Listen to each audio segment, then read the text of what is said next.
Hey guys, what's going on? This is Pant R Dragon, and today we'll be doing a little video on the top 5 best top laners for patch 6.5. Last time I did this was in patch 6.2, so it's been a really long time, and I just want to give you guys a general update on what the best top laners are at the moment. Also, this video is sponsored by Pro Guides. Check them out. Ooh.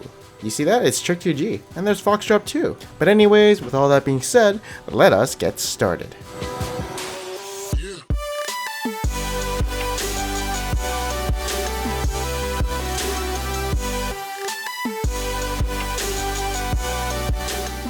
Alright, so the first champion we're going to be talking about is Graves. Graves is a jungler and a top laner. He's definitely a flexible pick, and I actually think he's equal in both roles. But for the sake of this video, let's say he's a top lane. So since 6.2 he has been nerfed, but he's actually a really good pick against most matchups. He can duo a lot of people even though he's ranged because of his shotgun mechanic. He can shove the wave super hard, and he has his W and E to escape from ganks. When it comes to mid game and late game, he is pretty tanky with his E, and he also does a lot of constant damage. The only thing that is a problem with him is since he is short ranged, he can get kited by most team comps, but you know, as a bruiser or AD carry, he scales better than most top laners at the moment. Unless you're a tank, then it kind of depends on what the team comp is at the moment.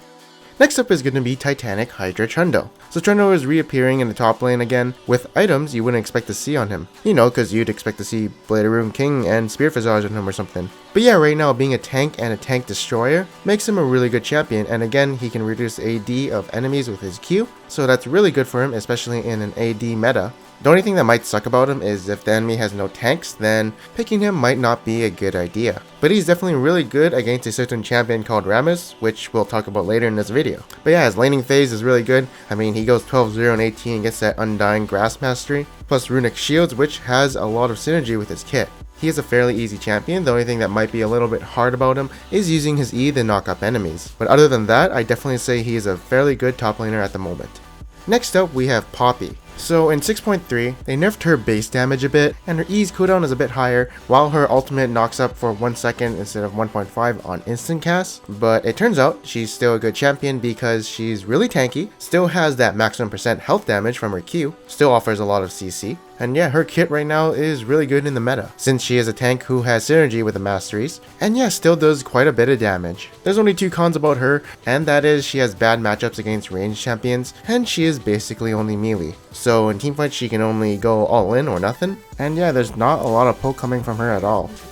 And next up is going to be one of the god tier low elo champions, Rammus. So I guess he's just actually pretty strong in the top lane. You know, I said earlier in low elo, but it turns out he's also good in high elo. So even though his laning phase is really boring and kind of lame, it turns out it doesn't really matter because his base damages and like CC, they're all really good, and of course the resist coming from his W, that's just like saying give me invincibility for 6 seconds and basically I can't die. Now in a meta where AD champions are strong, of course Rammus is going to be strong, especially when you get enemy team comps with like Corki mid, Graves jungle, and Lucian AD carry. That's where Rammus is going to shine against auto attackers. But yeah, basically just survive the laning phase. It doesn't matter if you go 0 and 3, you'll still be super useful in the mid game and late game because of Rammus's base stats. And if you're a person who doesn't main top lane but watching this video, I definitely highly recommend Rammus because, well, you're probably going to suck in the top lane like I do, but it doesn't matter because you're still going to be useful. And finally, number 1 is going to be Quinn. So this is like the champion I would main if I want to like play top lane and kind of carry, just because in a 1v1 matchup there is no matchup she actually loses, well, later in the game, but yeah, she should be able to win all the matchups if she is left alone and not teased by the jungler. The jungler will probably camp Quinn since she only has 1 escape and quite fairly is squishy, and honestly even though she is number 1 in this tier list, I will say that there's probably no number 1 top laner right now. Every champion has their strengths and weaknesses, but the top lane champion pool is very diverse and they're all pretty equal in strength. So it's kind of hard for me to say who the number 1 is, but the top 3 should not be looked in a specific order.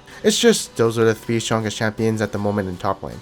Next up, we're going to be doing some honorable mentions, and first up is going to be Fiora. So Fiora got a nerf to her W and her E where the cooldown is longer. Well, technically the E's cooldown is shorter, but now the cooldown starts when you finish your 2 procs. Overall, I'd say her E is a nerf because she likes to go 40% CDR, so the higher the number the better, and she get a queued up the E before going in.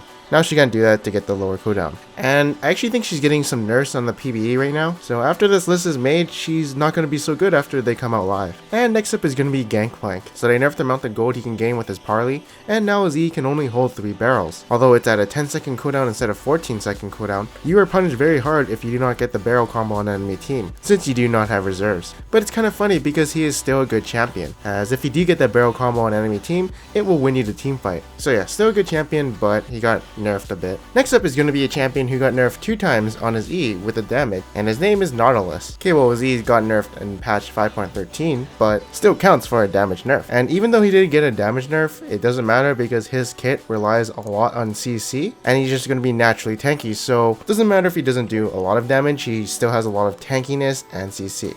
But since his damage got nerfed a little bit, I feel I have to move him down into normal mentions. Alright, so we're going to be doing a little segment where I answer questions from my last top lane tier list video. And first off, Chili asks, no Tom Kench, all caps question mark. So Tom Kench is worse than how he was on release, due to some nerfs he received. And for that reason, he is not a good champion right now. Maybe only in support for very specific team comps, but that's about it. Next person asks, is Aurelia good at the moment? So with Trinity Force being nerfed and Gugu's Rage Blade being her new item, in that sense it is a downgrade because she doesn't get a lot of stats she wanted from Trinity Force. Plus tanks and AD champions are really good right now, and she's not really a tank in the top lane. If she has like Titanic Hydra and goes like an attack speed tanky build, maybe, but she's just kind of weak right now. And then VOX, Mr. Awesome Great, or GR, I don't know what that means, asks, dude, where's Mundo? So same thing with Tom Kench. He is a champion who was really good, but then they nerfed him, and now he's not so good anymore. And yeah, that's the reason why. Sometimes if a champion gets nerfed, they're not meta anymore. Nautilus was a special case, but he has a lot of CC, so he's always going to be useful. And yeah, that is it for this video, and let me know in the comments below on what champion you feel is top tier, or ask me a question about a champion, and maybe you might see me answer your question on the next top lane tier list video. And if you did like this video, make sure to leave a like, and if we do get 3,000 likes, I'll definitely do a 80 carry tier list for you guys in this patch. And if you want to see more future videos like this, make sure to subscribe, and also you can check out Pro Guides' YouTube channel. Anyways, I am Panther Dragon, and I'll see you guys next time.